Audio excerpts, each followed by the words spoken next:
Fast forward again to your profession now. Now you're a journalist, and the profession is under assault, financially in many different ways. What's going to happen?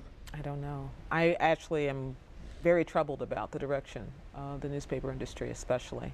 It's not so great in television either, because it's the same problem, which is resources. It's seriousness of purpose. It's finding a way to actually tell the stories and telling them seriously, not being distracted by the next shiny bright light that goes by, or the next missing college student who goes away, and actually trying to remember what's focused. The distinction, the dilemma for newspapers is pretty distinct. I worked at 4 newspapers before I came into television, so it didn't occur to me that I'd ever be in television. So that's where my heart is.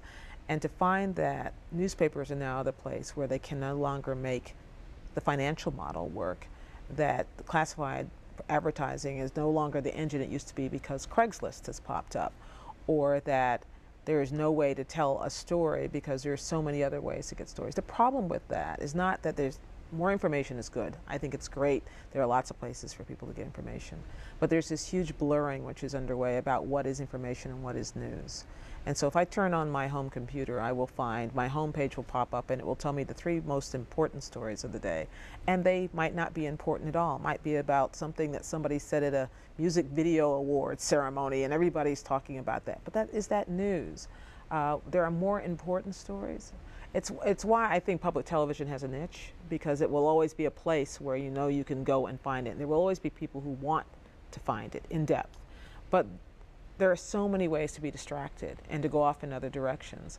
And I'm an old-fashioned, hold a newspaper in my hand kind of person, partly because even though I know I can find all the information on the web, I'm more likely to read a story about something I'm not otherwise interested in if I come across it in the paper.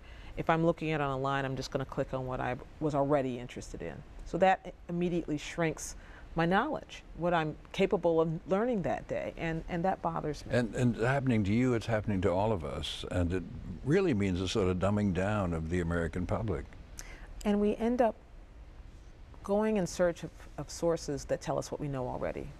Or it's like I think X is bad. I'm going to go and watch the channel that tells me X is bad. I'm not going to go and engage in a debate with anybody about why the other side might have a point. That's the basic problem for me, which is there are fewer conversations now where the 2 people engaged on either side enter it with the possibility that the other guy has a point, and it shrinks our understanding.